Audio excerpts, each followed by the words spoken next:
안녕하십니까. 캐드 앤 그래픽 CNG-TV 지식방송의 조용식입니다. 오늘은 14번째 강의로 약간 좀 어려운 제목인데, 모델 기반 엔터프라이즈라고와 3D 문서. 사실 지난 1년 동안 방송한 것 중에 그 두 가지를 했었어요. 모델 베이스 디자인과 그 모델 베이스드 시스템 엔지니어링 이렇게 했는데, 오늘은 가장 상위에 있는 모델 기반 엔터프라이즈 또는 MBE에 대해서 설명을 드리고, 지난번에 했었던 방송에 대해서 좀 약간 좀 관계되는 거에 대해서 복습도 좀 하고 케이스 스터디를 하겠습니다. 특히 모델 베이스 엔터프라이즈 또는 어떤 데에서는 모델 베이스 PLM이라고도, PLM 솔루션 회사들은 그렇게 얘기를 하는데, 이것이 저는 이제 앞으로 향후 십수년간의 그 엔지니어링 트렌드가 아닐까 이런 생각을 합니다. 요즘에 인더스트리얼 4.0이나 스마트 팩토리에 대해서 많은 사람들이 이제 회자가 되고 있죠. 근데 사실은 제품을 개발하는 역량이 없으면 스마트 팩토리나 인더스트리얼 4.0에서 말하는 그런 어떤 공장 최신화 이런 것들이 소용 없지 않습니까? 그래서 어떻게 보면 우리가 이 소재는 모든 그 사람들, 일반인들이 약간 재미없어하는 방향이지만, 엔지니어들이나 제품 개발하거나 그러시는 그 전문가들에게는 꼭 필요한 방송이 아닐까 이렇게 생각을 합니다. 그리고 토크 TV에서 그냥 다양한 질문을 해주시면 제가 질문을 해드리겠습니다. 그래서 자기 관련된 것에 대해서 궁금한 것이 있으시면은 질문을 올려주십시오. 오늘 그러면은 조영식의 강의마당 14번째 강의를 시작을 하겠습니다.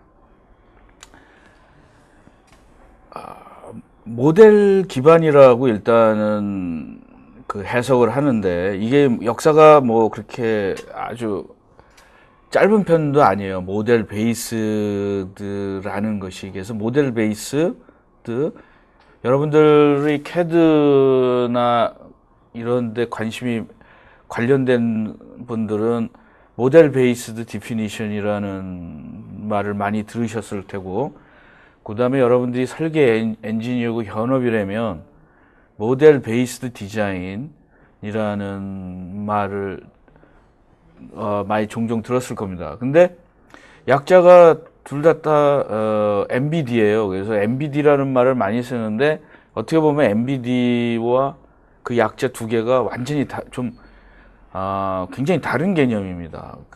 그리고 또 어떤 전체적으로 뭐 시스템스 엔지니어링이라 전체적으로 이렇게 연구하시는 분들에게는 최근에 모델 기반의 설계, 또 뭐 모델 기반의 AI, 요즘에 나오는 그 알파고도 사실 모델 기반의 그 인공지능이겠죠. 근데 우리나라는 지금 굉장히 그 외국에서 나오는 어떤 인더스트리얼 4.0이나 스마트 팩토리나 사이버 피지컬 시스템이나 뭐 이런 것들을 직수입을 하는데, 그거에 대해서 정확하게 하는 자료들에 대해서 공부를 하지 않고 있습니다. 그래서 그렇지 않으면 굉장히 많이 헤매게 되죠. 혼란스러운 거죠. 그래서 이런 것들 중에 이제 처음에 제일 아주 좁은 개념은 3D 모델 데이터를 주로 이제 사용하는 CAD 벤더에서 주장하는 모델 베이스드 디피니션, 이거가 굉장히 눈에 보이는 거겠죠. 앞으로의 CAD, 3D CAD가 어떻게 나갈 것이냐에 대한 어떤 그 가이드라인이니까요. 그것은 이제 모델 베이스드 디피니션이 되는 거죠. 그래서 이제 사실 3D 모델이라는 거가 역사는 오래된 것처럼 보이지만 요즘처럼 만든 그 3D가 지금도 아직 계속 진화하고 있죠. 3D에 대한 욕구가. 이제는 뭐 어떤 회사들은 아직도 2D 드로잉을 쓰지만 이제는 뭐 3D에 대해서 뭐 필요 없다 저항하고 이런 회사나 사람들은 이제 거의 없어졌습니다. 옛날에는 굉장히 그거가 뭐 3D가 왜 필요하냐 뭐 이런 것들. 그리고 아직도 좀 어떤 세대들에게는 2D가 더 편안한 2D 도면이 더 편안한 감정도 있습니다. 그래서 근데 3D 모델을 생성하는 인원이 사실은 그 회사의 한 3%도 안 돼요, 인원에. CAD를 쓰는 인원도 몇 퍼센트 안 돼요, 3D CAD를. 나머지 97%는 그 3D 모델을 가지고 내가 관리도 하고 자료도 만들고 마케팅도 하고 그 어떤 다른 분야죠. 그 CAD, 3D CAD 생성하는 사람이 아니라는 거죠. 97%에게 다 뭐 그 아주 하이엔드 CAD를 가르쳐 가지고 그걸 보고 활용하게 한다라는 건 사실은 그 실용적이지 못한 거죠. 그래서 오늘은 그거에 대해서 좀 구체적인 좀 방안들을 좀 제시를 하려고 합니다. 그래서 오늘은 이제 3D 스마트 문서 뭐 굉장히 여러 방향이 있지만 특히 이제 3D PDF에 대해서도 조금 구체적으로 말씀을 드리겠습니다. 요 그림을 보면 제가 옛날 어떤 데서 공부하다 이렇게 받은 자료인데 지금은 더 심화가 됐습니다. 이거는 한 몇 년 전 자료인데 그 회사에서 보면은 디자인하는 사람도 있고 패키징 하는 사람도 있고 뭐 문서를 릴리징하는 사람도 있고 프로타입 만든 사람도 있고 뭐 체인지 매니지먼트 뭐 생산 이런데 이제 CAD랑 비주얼라이제이션이라는 거를 해보니까 비주얼라이제이션 비중이 사실은 라이프 사이클 해볼 때 훨씬 많습니다. CAD는 디자인할 때만 놓고 나머지 부분들은 대부분 다 비주얼라이제이션이죠. 그 다음에 이제 플랜트 시뮬레이션, 로지스틱, 서포트 이런 데에도 CAD를 사용하진 않죠. 근데 마치 CAD가 다 3D 그러면 CAD라고 생각하는 경향들이 많은데 이런 것들을 한번 생각해 보시고 면 좋겠습니다.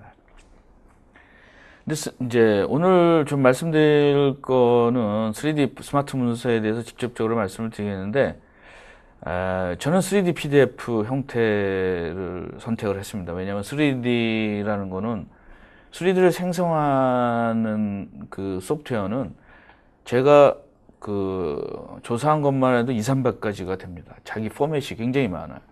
근데 그 포맷의 그 장점이나 단점은 뭐냐면 장점은 자기만의 영역을 굉장히 연구를 해서 그 분야의 3D에 대해서 굉장히 깊이 들어가 있다라는 거죠.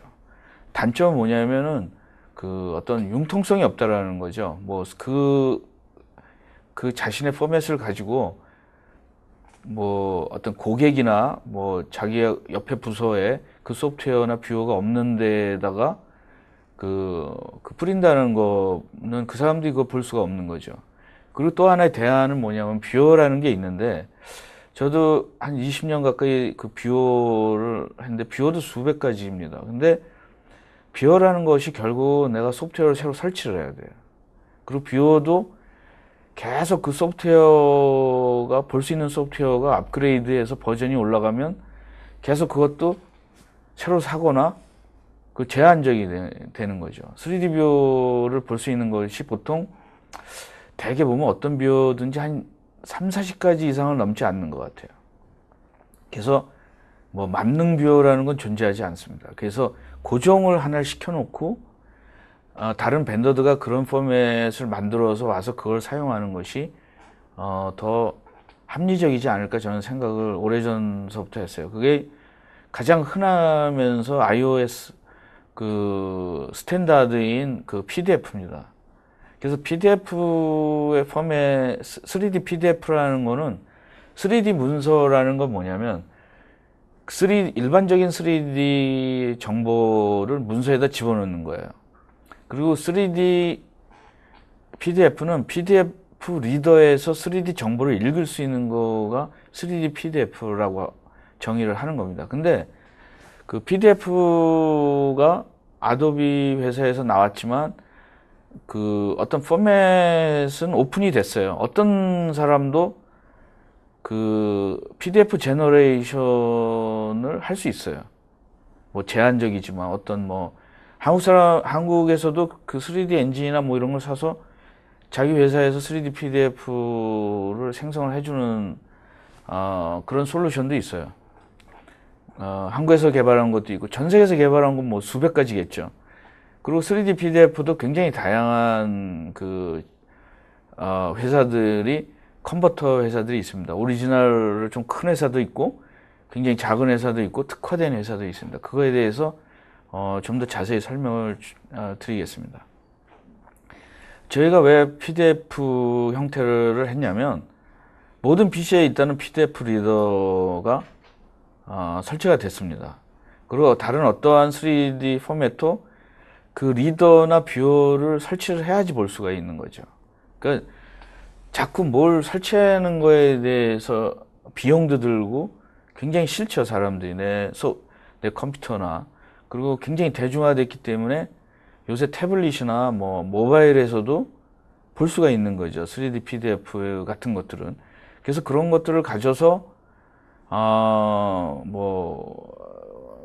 모델 베이스 3D 정보를 모든 사람 기업에서 뭐 커스터머나 뭐 협력회사를 포함해서 비용을 안 들이고 다 볼 수 있다면은 굉장히 옛날에 뭐 이런 제한적인 협업보다는 상당히 그 유리한 거죠. 그래서 또한 이 모델 베이스드 디피니션에서 핵심 데이터가 그 CAD의 PMI 정보랑 그 어떤 공차 이런 정보거든요. 그것도 3D PDF에서 이제 포함이 되면서 굉장히 이것이 그 어떤 굉장히 플렉시블하게 사용할 수 있는 계기가 마련된 거죠.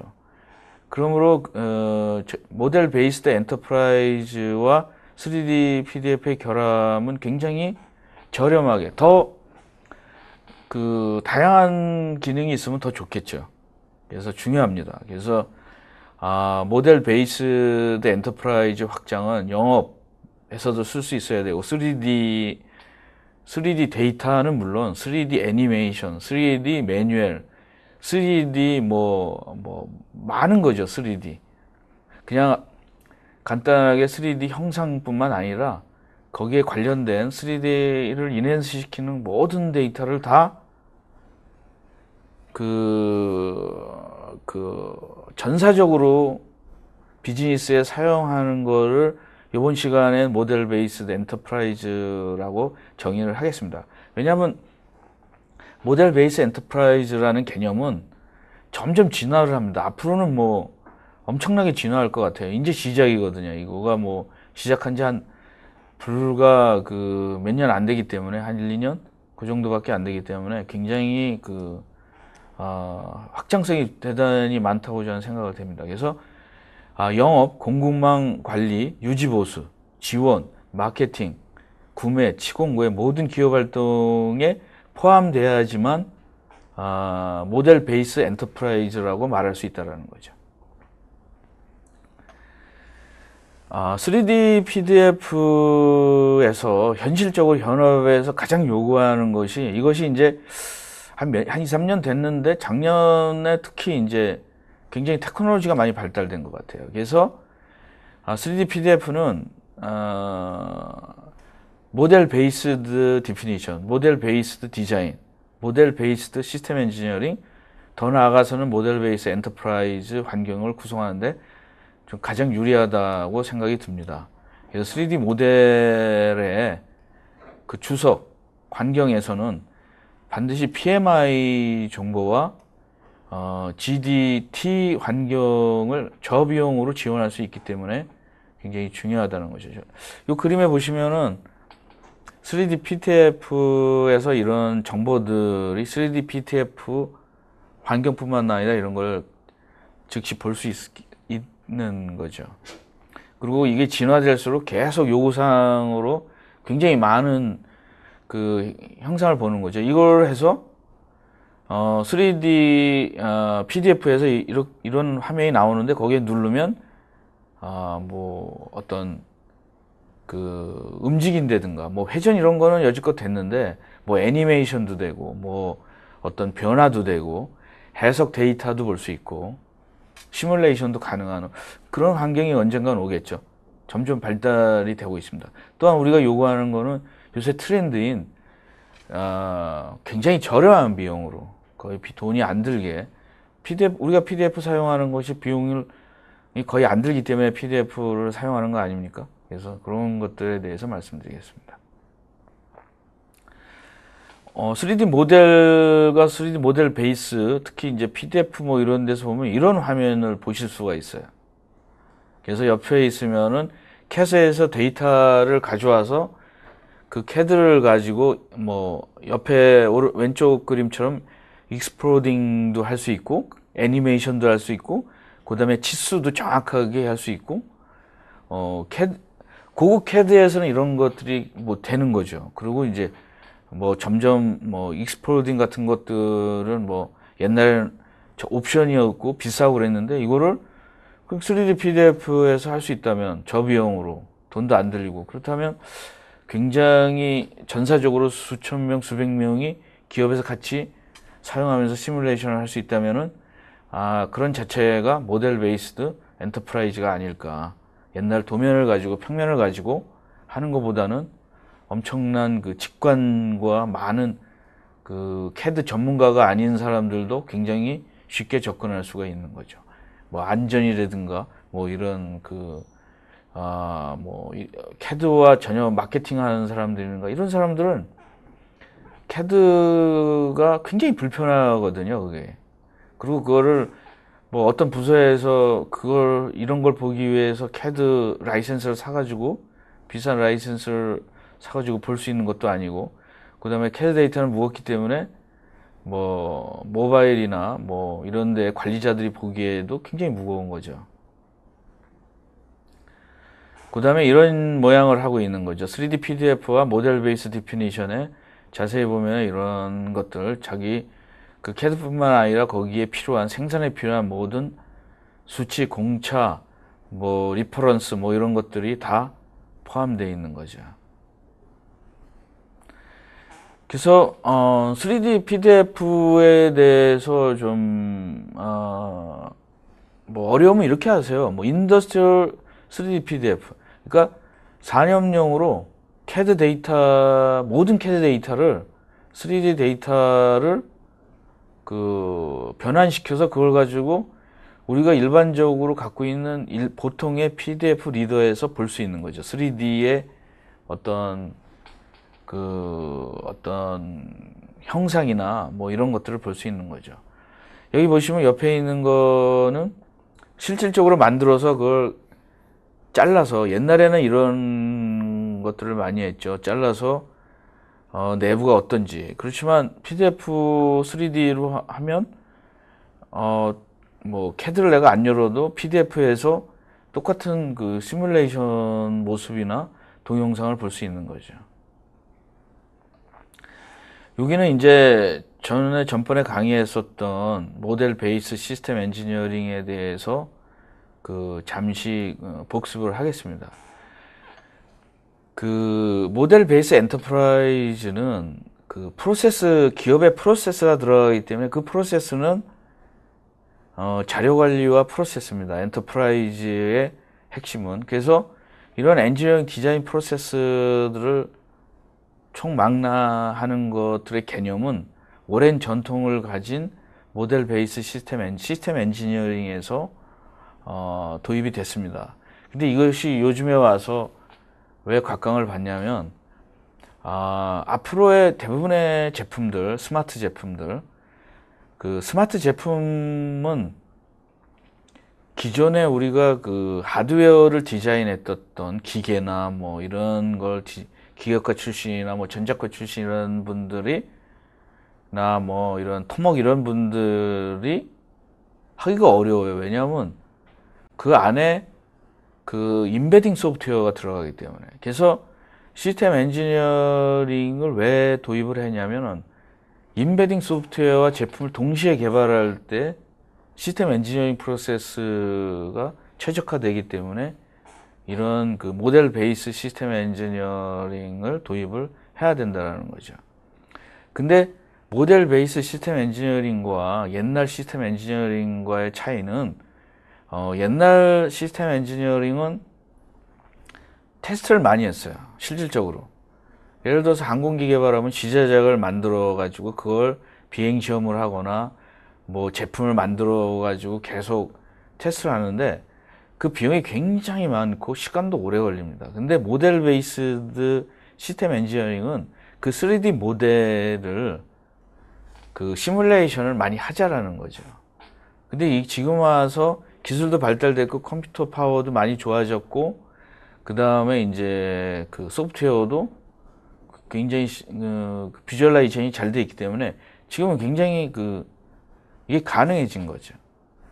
그래서 시스템 요즘에는 이제 제일 현업에서 힘들어하는 것이 뭐냐면은 그 IoT나 모바일 이쪽에서 개발하시는 분들은 뭐냐면 임베딩 소프트웨어와 그 다음에 이제 클라우드나 서비스, 그 다음에 하드웨어 어떤 스마트 기기를 어떻게 통합적으로 그때그때마다 시뮬레이션을 모델링을 해서 시뮬레이션 하는 것이 굉장히 그 관건입니다. 이게 짧은 시간에.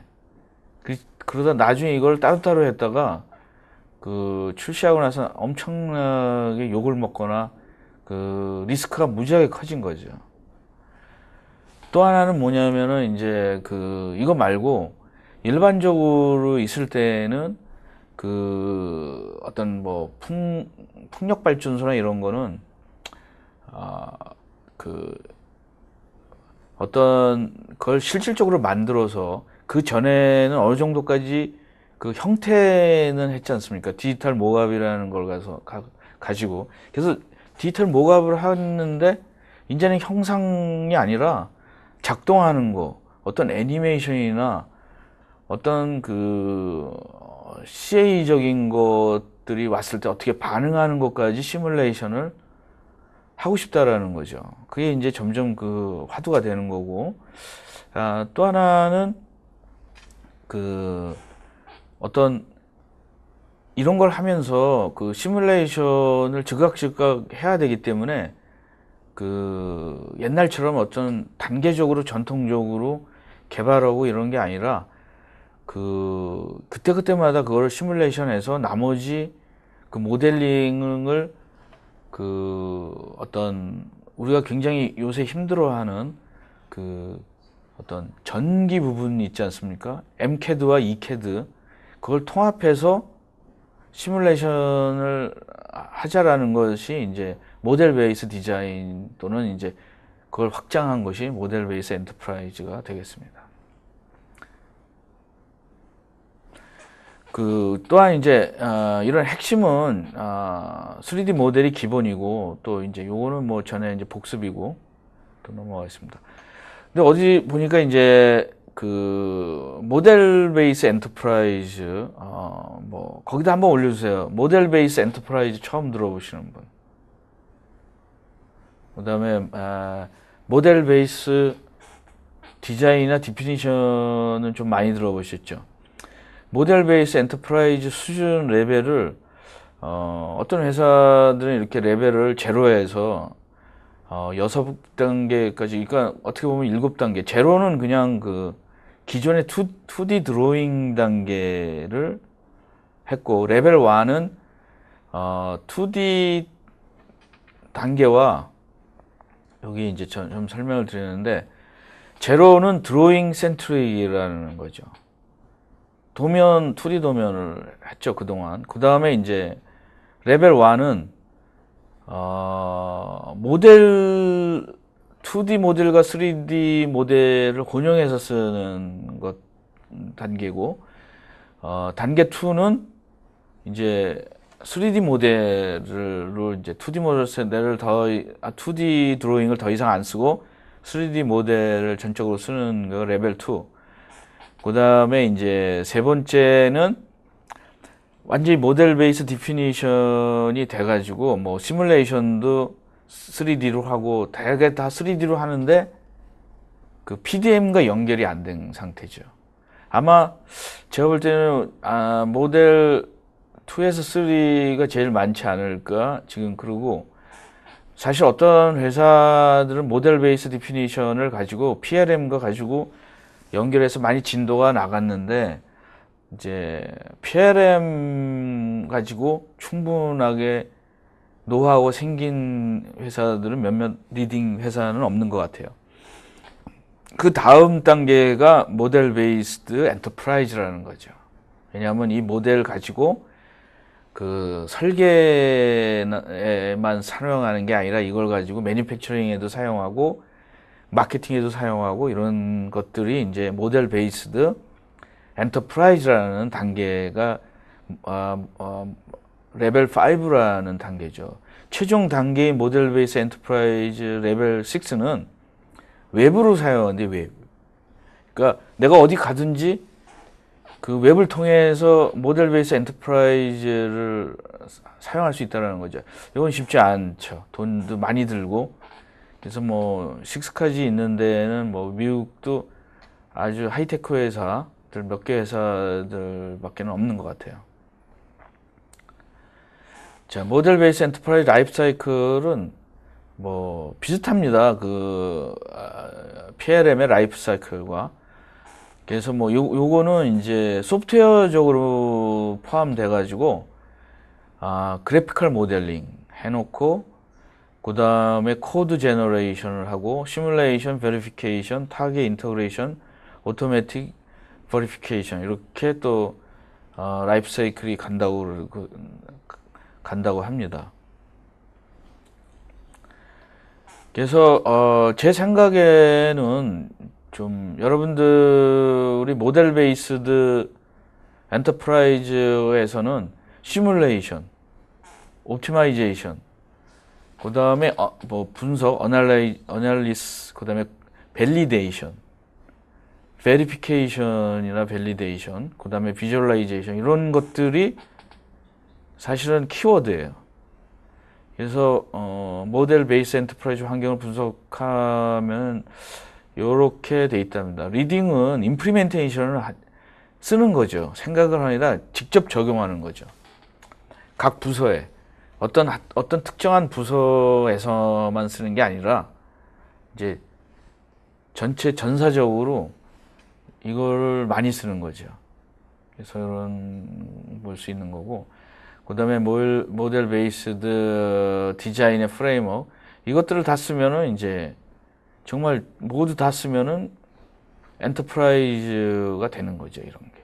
그래서 모델링, 시뮬레이션 앤 애널리시스, 임플리멘테이션, 베리피케이션 앤 밸리데이션, 그 다음에 프로세스 툴, 인프라스트럭처, 엔터프라이즈 매니지먼트까지 얻으면 모델 베이스 엔터프라이즈가 되겠죠. 그 다음에 이제 저희가 시스템 엔지니어링도 했고 모델 베이스 시스템 엔지니어링도 했었는데, 요런 개념으로다가 모델 베이스 디자인과 모델 베이스 시스템 엔지니어링은 다 모델 베이스 시스템 엔지니어링에서 나온 거예요. 모델 베이스 시스템 엔지니어링은 이제 역사도 길고 학문도 굉장히 오래됐고, 대형 프로젝트나 뭐 안 가본데 뭐 예를 들어서 화성에 보내거나 사람을 학성에 보내거나 신무기를 개발하거나 뭐 존재하지 않는 어떤 제품을 만들 때 항상 그 시스템 엔지니어링 기법을 사용하고 있다, 이런 거죠. 그리고 이것도 이제 뭐 저기를 한번 보여드린 겁니다. 그리고 시스템 엔지니어링 테크니컬 리뷰 타이밍, 그래서 여러분들 중에는 체계적으로 좀 이제 제품을 개발하지 않으신 분들에게는 뭐, 여기도 이제 뭐 소프트웨어 초년생이나 뭐 이런 데 가면은 선배들이 뭐 맨날씩 뭐, 이거 CDR이나 PDR 뭐 이런 얘기 많이 듣죠. 여기 나와 있는 것들이 다 그 국방성 DoD 표준에서 나오는 그런 모델링인데, 이제는 소프트웨어 개발이나 인베딩 소프트웨어나 대형 프로젝트 뭐든지 다 시스템 엔지니어링의 리뷰를 하는 겁니다. 한국말로 말하면 뭐 PDR이라는 거가 뭐냐면, 요 앞에 보면은 그 프로그램 전체 마일스톤으로 하는 부분이 있고, 요 밑에 빨간 부분은 실질적으로 테크니컬 리뷰예요. 그래서 마일스톤 리뷰랑 테크니컬 리뷰랑 조금 여기는 구분해 가지고 뭐 나왔는데, 그 예를 들어서 이제 PDR이라는 거가 그 기초 개발 단계 리뷰, 기술적 뭐 우리나라로 말하면은 뭐라 그러나, 뭐 지금 갑자기 생각이 안 나는데, 이런 모임들 CDR도 있고 뭐 이런 것들이 있습니다. 이 부분에 대해서는 제가 전번에 강의했었던 시스템 엔지니어링 다시 보기를 하시면은 조금 도움이 될 것 같아요. 그래서 이제 뭐 요걸 했고, 제가 갑자기 이제 뭐 3D PDF에 대해서 어떤 용도냐, 그거에 대해서 좀 말씀을 드리고 가려고 합니다. 그래서 3D PDF를 하면은 어떤 때 쓰냐면은, 뭐 디자인 할 때도 쓰고, 엔지니어링 할 때도 쓰고, 그 구매, 프로큐먼트 할 때도 쓰고, 매니팩처링, 세일즈, 마케팅, 커스터머에게 뭐 서비스 이런 데 많이 쓰는 거죠. 근데 이 부분은 주로 이제 제가 엔지니어링 부분을 해가지고 CAD나 PLM 같은 어떤 대형 시스템을 3D PDF로 컨버터를 해가지고 이렇게 써서 이제 그 도입을 한다라는 거죠. 근데 여기서 말하는 3D CAX는 3D 데이터를 다루는 모든 그 전산 응용 제품이겠죠. CAD도 되고, CAM도 되고, CATT도 되고, 뭐 물론 CAE도 되고, CAE 이런 것들에 대해서 컨버터를 해가지고 된다, 이런 거죠. 그 다음에 잠시 말씀을 드리면은, 이런 시스템들에게는 다양한 그 CAX 트랜슬레이터라고 하나, 그 이런 대개 어플리케이션이 두 가지인데, 하나는 PLM처럼 그 일종의 데이터베이스들, 이 데이터베이스는 데이터베이스가 들어가기 때문에 커넥터라고 그러고, 그 다음에 일반 어플리케이션은 그 트랜슬레이터라고 하고, 또는 이제 컨버터라고도 하죠. 그래서 이제 뭐 오토데스크도 있고, 뭐 카티아, 뭐 솔리드웍, 모든 CAD, CAE, 뭐 NSYS, 뭐 MSC에 있는 모든 것들과 연결되고, 그 다음에 PLM은 뭐 많은 모든 회사들의 PLM 회사들의 뭐 PLM을 포함해서 시뮬레이션, 라이프 사이클 매니저까지 다 합해서, 요거는 리드 앤 라이트고, 이거는 그냥 컨버터, 트랜슬레이터가 되겠죠. 이렇게 해서 3D PDF를 생성을 한다라는 거죠. 자, 여기까지는 하고, 모양은 이런 형태입니다. 여기서 뭐 전체를 모양을 할 수도 있고, 문서화처럼 요 부분만 그 3D 형상을 집어넣는 거죠. 3D 형상에는 애니메이션도 있고, 뭐 어떤 내부를 잘라본다든가, 뭐 익스플로딩이라든가, 3D에 일반적으로 여러분들이 CAD나 3D 어플리케이션에서 요구하는 어떤 일반적인 기능들을 볼 수 있다는 거죠. 그래서 요거는 이제 전체적인 개발 환경을 할 수 있다는 거. 그래서 정리를 제가 한번 해봤습니다. 그래서 정리를 해봤는데, 그 3D PDF를 그 만드는데 제가 조사해 보니까, 환경을 조사해 보니까 크게 정 네 가지인 것 같아요. 3D PDF를 만드는 환경이 네 가지인데 거의 모든 수백 가지 어플리케이션을 해서 CAD, PLM, ERP, MES, 시뮬레이션 라이프 사이클처럼 어플리케이션 이런 데에서 커다란 서버 형태의 3D PDF를 자동으로 옮기는 환경이 있고, 아까 위에서 전 페이지에서 말씀드린 것이 그런 거고, 또 하나는 뭐냐면은 간단하게 내가 PC에서 어플리케이션을 사가지고 3D PDF 컨버터를 사가지고 그거를 어떤 어플리케이션 데이터를 한 개씩 컨버터를 하는 거예요. 3D PDF 컨버터는 단순하게 컨버터입니다. 그래서 그 데이터를 받아가지고 예를 들어서 뭐 3D CAD 데이터를 내가 받아가지고 그거를 뭐 어떻게 자동으로 하든 하나씩 하든 3D PDF로 일단 옮기는 거예요. 그게 이제 두 번째 방법이고, 첫 번째 방법은 이 방법이 굉장히 비싼 거부터 하는 건데 위에는 굉장히 복잡한 겁니다. 이 첫 번째 단계는 자동화되어 있는 거고 커스터마이징이 필요한 거고, 요거는 그 컨버터만 사면 돼요. 근데 컨버터가 테트라포디라는 회사에서 나온 것도 있고, 뭐 어떤 회사든지 자기가 개발할 수 있어요. 뭐 내가 개발하고 싶어도 그 엔진 사가지고 개발하면 됩니다. 그리고 어플리케이션 플러그인 하는 방법이 있어요.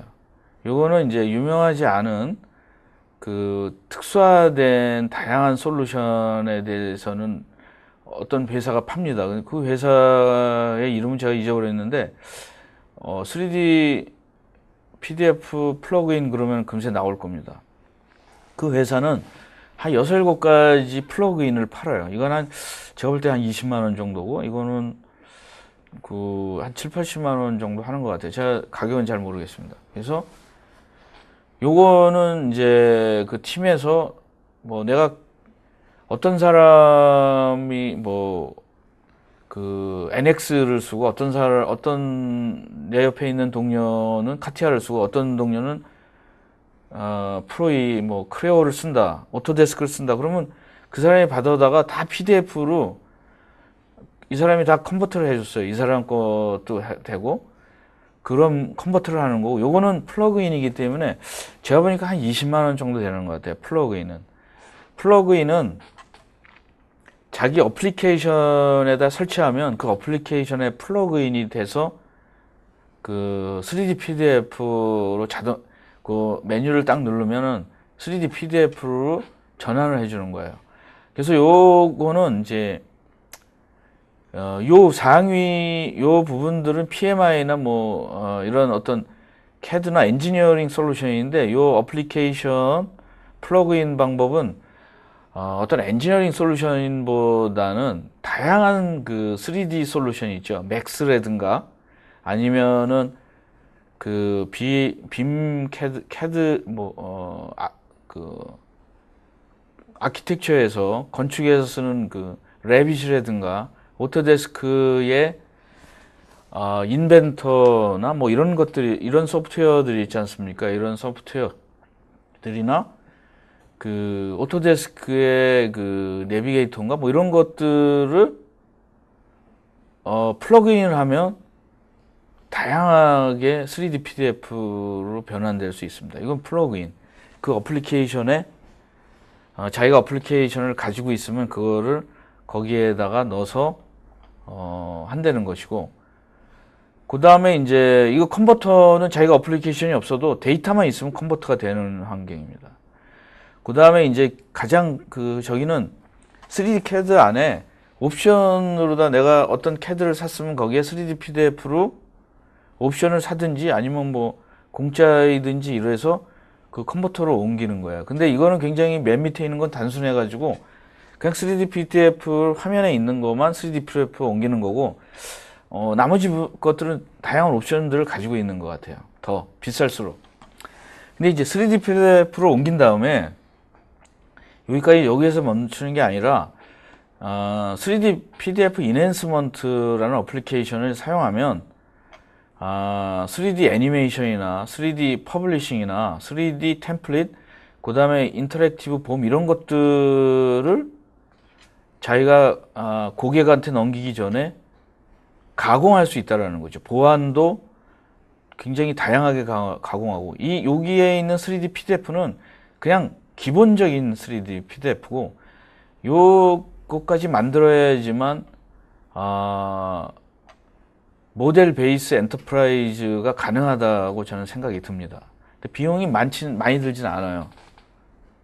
그래서 여러분들이 그리고 더 재밌는 건 여러분들이 공짜로도 한 달 써볼 수 있는 것 같아요. 그 회사에 가서 요새는 이제 3D 컨버터나 이런 것도 그 자기가 뭐 등록하면 한 20일간은 공짜로 쓸 수 있는 것 같아요. 요게 가격은 한 70만 원 정도 되는 거고, 근데 요거는 한 2, 30개의 포맷을 컨버터를 해줍니다. 유명한 그 CAD나 이런 거. 요거는 플러그인이기 때문에 자기가 어플리케이션이 있어야 돼요. 레빗이라든가 맥스라든가 뭐 다양한 3D 있지 않습니까? 애니메이션 이런 것들은 해가지고 그런 것들이 있겠습니다.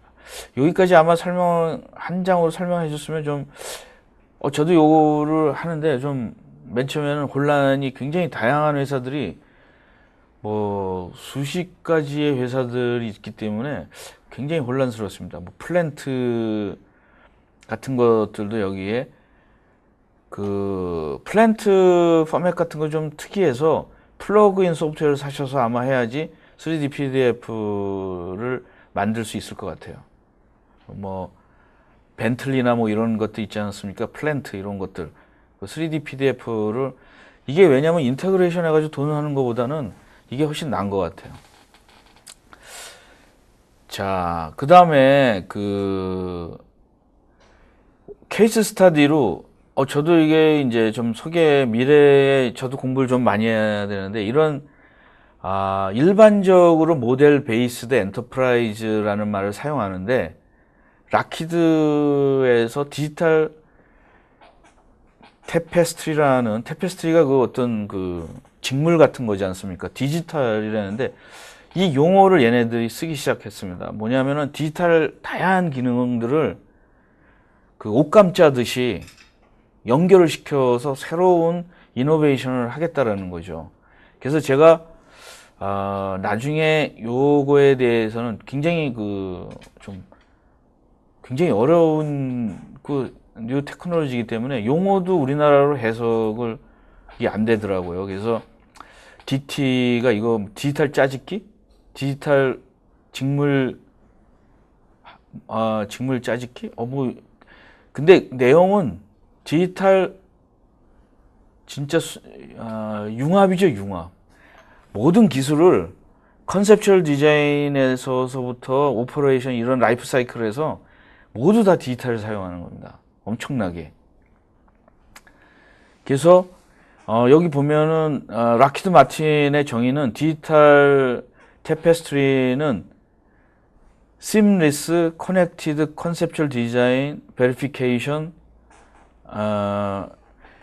이런 그 라이프 사이클 있지 않습니까? 디자인, 버리피케이션, 매니팩처링, 서브스테인 이런 데를 완전히 그 디지털 테크놀로지로 막 좀 심하면 도배하자라는 거거든요.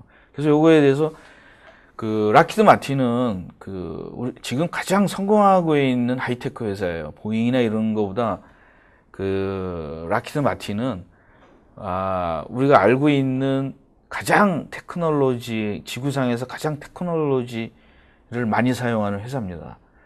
어떤 스텔스 항공기서부터 지금 우리 레이더, 이지스 레이더나 미사일, 요새 우리나라에 말이 많았던 이지스, 스텔스, 그 다음에 사드죠, 사드 이런 기술을 다 여기 락히드에서 만드는 겁니다. 그래서 얘네들은 엄청난 기술을 갖고 있는데, 얘네들이 그 전에 이런 기술을 다 갖다 썼어요. 이 기술 다음이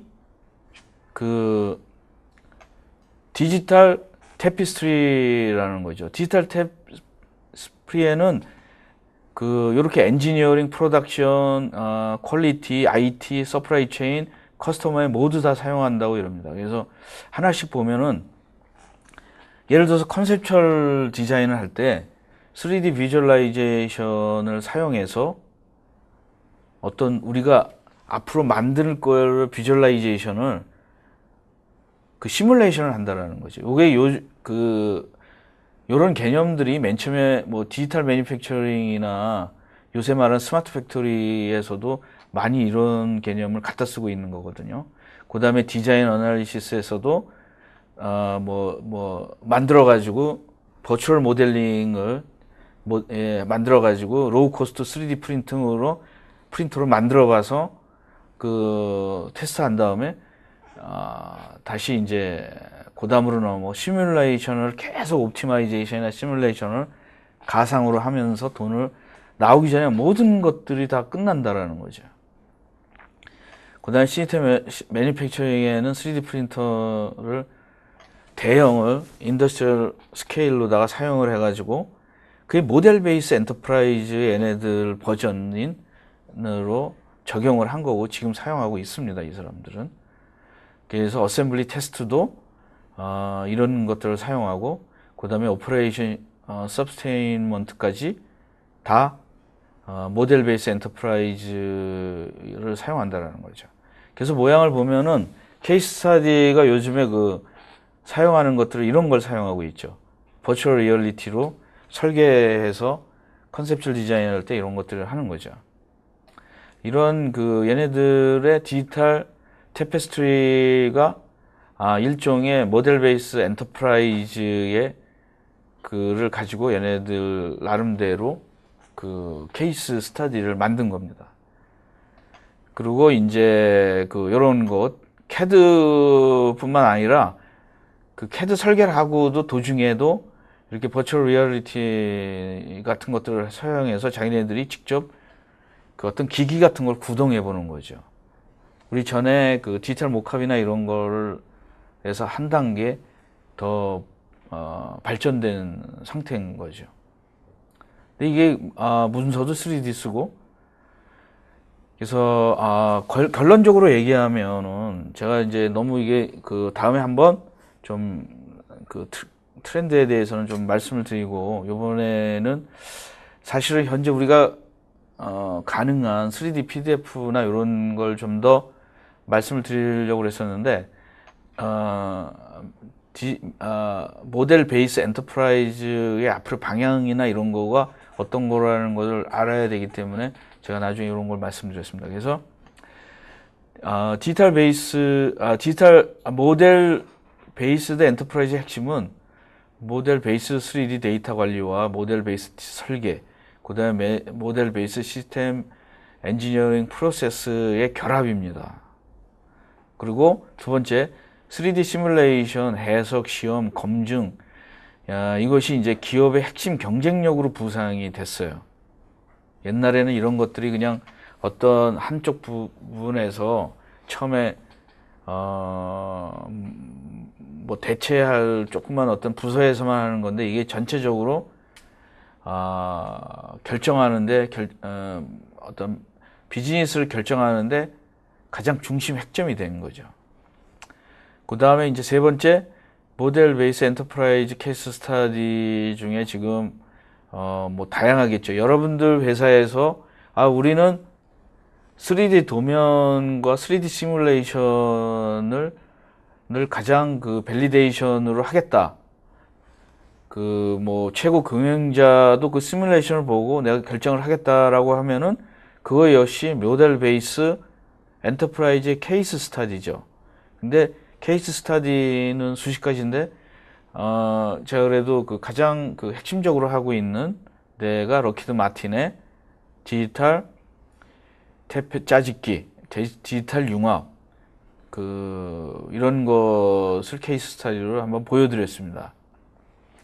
그 다음에 이제 좀 현실적으로다가는 모델 베이스 엔터프라이즈에서 프로덕트 라이프 사이클의 전 환경에 3D PDF 환경으로다가 사용하면 좋지 않을까 그런 생각을 합니다. 왜냐하면 이거를 뭐 벤더들의 각종 벤더들이 모델 베이스 엔터프라이즈 됩니다. 뭐 이런 거를 해서 도입을 하면 너무 리스크예요. 너무 돈이 많이 들고, 그래서 저렴하게 한번 테스트를 해보고 괜찮으면 풀로다가 들어오는 것도 괜찮지 않을까 하는 게 리스크가 굉장히 줄일 수 있는 환경이 아닐까 이런 생각을 해봅니다. 그리고 다섯 번째는 현재와 미래 기술은 모델 베이스 엔터프라이즈와 DT, 이거는 뭐 디지털 테크놀로지일 수도 있고 디지털 테페스트리일 수도 있고 데이터 테크놀로지도 있고 뭐 뭐든지 있죠. 근데 엄청나게 많은 디지털 기술들이 제품의 라이프 사이클에 스며들겠죠. 어떤 실처럼 굉장히 스며들어서 우리가 옛날에는 뭐 이런 캐드만 쓰면 우리는 다 돼, 이런 거는 없다라는 거죠. 거기에 뭐 소프트웨어 기능, 그 다음에 E캐드, M캐드, 시뮬레이션, 뭐 해석도 뭐 굉장히 구조, 뭐 EMI, EMC, 뭐 이런 다양한 전자기, 뭐 이런 것들이 지로라기처럼 해서 결국은 융탄처럼 어떤 작품이 하나 나오는 거겠죠. 그게 그래서 좀 저도 이후에는 록히드 마틴의 DT에 대해서 조금 더 깊숙이 한번 자료를 모아보려고 합니다. 이 자료가 이렇게 얘네들이 첨단이고 뭐 이래가지고 자료가 많지는 않은 것 같아요. 그래서 이런 것들을 한번 해보고 질문에 대해서 조금 질의응답 시간을 갖겠습니다. 남은 시간에 제가 질의응답을 좀 해주십시오. 인사들을 많이 해주셨는데, 인사들을 많이 해주고, 사실 좀 걱정이, 오늘 내용은 사실 관심 있는 부분이 지금 몇몇 프로젝트를 하고 이런 사람들, 앞으로 지금 현재 프로젝트를 미래를 생각하는 사람들은 이게 최대의 관심일 겁니다. 그래서 이제 이런 것들에 대해서 김동빈이 미래 3D 프린터에 대한 문서 포맷에 대한 표준화가 중요할 거라고 생각합니다. 포맷의 표준화에 대한 전망에 대해서 의견을 부탁드립니다. 저는 3D 프린터에 대한 문서 포맷은 어떤 걸 말씀하시는지 모르겠어요. 근데 3D 프린터는 지금 포맷들이 있죠. 3D 프린터 포맷이. 근데 이제 아마 나중에 뭐 저도 이런 생각을 해봅니다. 3D PDF에 3D 프린터의 포맷을 담을 수 있어요. 어떤 데이터도 3D PDF에 담을 수 있어요. 그렇기 때문에 뭐 표준화하고 뭐고는 우리 사회가, 제가 제일 싫어하는 것 중에 하나가 IT에서 표준화와 그 다음에 그 자격증 뭐 이런 겁니다. 왜냐면 우리나라에서 표준화라는 거가 잘못 사용하고 있습니다. 표준화라는 거는 굉장히 위험한 생각이에요. 그러니까 우리나라 사람들이 왜 표준화에 굉장히 하냐면, 이거는 옛날부터 우리 공부할 때 그랬잖아요. 이건 시험에 안 나와. 세상에 표준화라는 건 없습니다. 많이 쓰는 게 있고 어디에 가장 유용한 게 있고, 그래서 제가 김동민님의 대답은 3D 프린터가 지금 포맷이 다양한 몇 가지가 있어요. 공개한 것도 있고 공개 안 한 것도 있겠죠. 근데 그 3D 프린터 포맷을 3D PDF 포맷에 집어넣을 수 있어요. 어떠한 데이터도 3D PDF에 가질 수 있습니다. 컨테이너로 집어넣을 수 있어요. 지금 현재도. 그래서 그렇기 때문에 좀 그렇게 좀 말씀드리고 싶습니다. 질문들이 좀 어려워서 질문들을 뭐 아주 쉬운 질문도 많이 해주세요. 뭐 제가 이종호님은 모델 베이스를 통해서 얻은 장점과 한계에 대해서 질문을 드립니다라고 했는데, 모델 베이스의 장점은 뭐냐면 기업의 모든 사람들이 3D라는 데이터는 인간이 직관적으로 느끼는 거 아닐까요? 그러니까 3D나 애니메이션이나 이거는 우리가 영화를 보는 거, 애니메이션이나 이런 걸 보는 것처럼 인간이 가지고 태어난 것 같아요. 인간이 가지고 태어난 인간의 직관이나 움직인 동상이나 이런 거를 우리가 진화할 때 만화나 3D가 대비하고 우리 진화된 게 아니라 우리 인간의 뇌나 이런 인지를 하고 우리가 만화도 만들고 3D 모양이나 이런 걸 만드는 것 같아요. 예를 들어서 우리가 그림으로다가 3D를 그리면 3D처럼 보이지만 그건 3D가 아니거든요.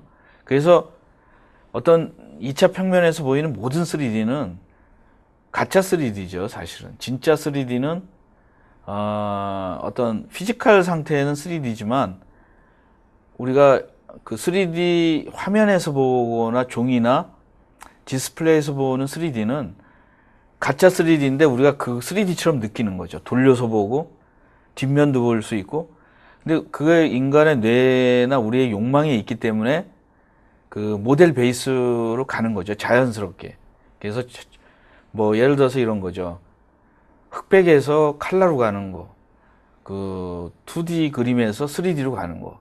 3D에서 움직이는 애니메이션으로 가는 거. 그 다음에 이제 더 나가면은 입체 3D 어떤 그 가상 도구를 쓰면 입체 3D도 볼 수 있는 거고. 더 나가면은 뭐 영화나 이런 데에서는 소리나 냄새나 이런 것도 더 증강현실이나 뭐 이런 것도 생기겠죠. 그게 모델 베이스라고 생각하시면 됩니다. 근데 한계는 비싸죠, 엄청나게.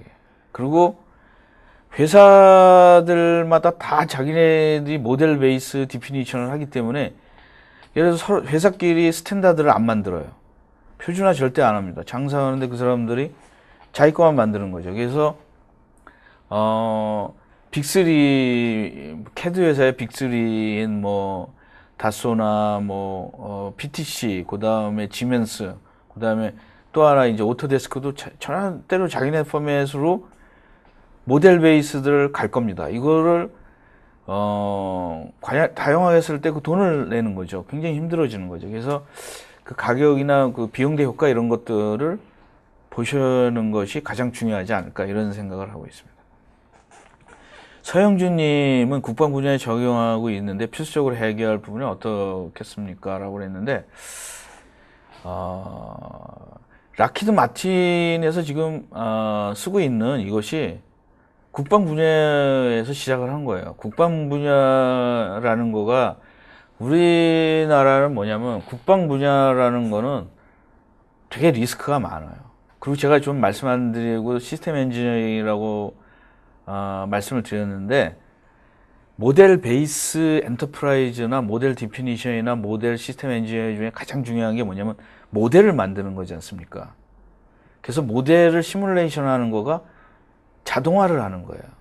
그래서 모델을 만들려면 뭐가 필요합니까? 요구사항 분석이 필요하겠죠. 내가 모델을 만들면 그 요구사항을 모델링을 할 수 있는 그 굉장히 도메인 전문가들이 필요한 거죠. 그래서 서영준님한테 제가 말씀드리면은 국방 분야에 적용하려면 국방 분야의 도메인 전문가와 그 모델 베이스 전문가가 같이 일을 해야 돼요. 예를 들어서 어떤 분들은 그 국방 분야의 도메인 전문가들이 있어요. 뭐 잠수함, 뭐 이런 뭐 유도탄이라든가 뭐 그 요새 밀리터리 IoT 그 전문가와 모델 베이스의 전문가와 굉장히 다른 생각을 갖고 있습니다. 그거를 그 링크할 때가 굉장히 어려운 거죠. 특히 국방 분야 같은데 필수적으로 해결해야 될 게 뭐냐면 국방 분야는 모델 베이스 시스템 엔지니어링을 다 적용해요. 어떤 국방 분야도. 왜냐하면 국방 분야는 요구사항을 주거든요. 그 요구사항이 없는 국방 분야는 없어요. 근데 요즘에 자동차 개발이나 이런 현대 자동차도 도어즈나 이런 요구사항들을 많이 씁니다. 그래서 대기업들이 요구사항을 삼성전자나 이런 데도 이제 요구사항을 국방 분야처럼 받아들여요. 왜냐하면 리스크가 많기 때문에 점점. 라이프 사이클을 쫓고 요구사항을 잘못 전달하면 나중에 대형 사고가 나기 때문에. 그래서 요새 나오는 그 옥시 이런 것도 요구사항 전달된 거잖아. 잘못 전달된 거지 않습니까? 왜냐하면 이 사용은 어떤 밀폐된 공간에서 사용하면 극도이라도 굉장히 위험할 때 그게 다 요구사항이지 않습니까? 그거를 그 매니저들이나 이런 데에서는 모르는 거죠, 이게. 그래서 옥시나 이런 거 보면은 대부분의 다 희생자가 그 산모나 어린애죠. 움직이지 않는. 그리고 우리나라처럼 굉장히 그 좁은 공간에 수십 명을 내는 그런 데가 를 생각하지 못할 수도 있는 거죠. 외국 그 저기서는 그 미국 같은 데서는 그 산모 있지 않습니까? 금세 내보내요. 그 이렇게 하고 나서 한두 시간 안에 몇 시간 안에 태어납니다. 그렇기 때문에 독성에 노출될 확률이 적은데 우리나라는 또 다른 환경이라는 거죠. 그렇다면 요구사항이 굉장히 중요한 거겠죠. 김현수님의 보안적인 측면에서 데이터 보호를 위한 암호화 줄 거라고 생각합니다. 3D CAD 데이터에 대한 인크립트 기능은 어떠한 거죠? 3D PDF 같은 거가 보안에 좋은 게 뭐냐면 그 다양한 CAD가 매일 밝을 때마다 솔루션이 나올 때마다 그 CAD, 3D CAD 데이터 그 보안 솔루션을 제공을 합니다. 그리고 CAD 회사가 인크립션을 하는데 그 지금 CAD 회사가 인크립션에 굉장히 고도의 회사는 아니에요. CAD 전문 회사지. 그래서 뭐 CAD 데이터를 뭐 인크립션을 일단은 1차적으로 하는데 그게 굉장한 보안적으로 하는 것도 아니고 또 하나는 이제 3D CAD 데이터를 원 데이터를 주는 것도 잠깐 꺼려 합니다. 이 현장에서는. 그럴 때 3D PDF로 변화해서 원 네이티브 데이터를 안 준다면 보안에 굉장히 좋은 거죠. 또 하나 뭐냐면 이게 PDF를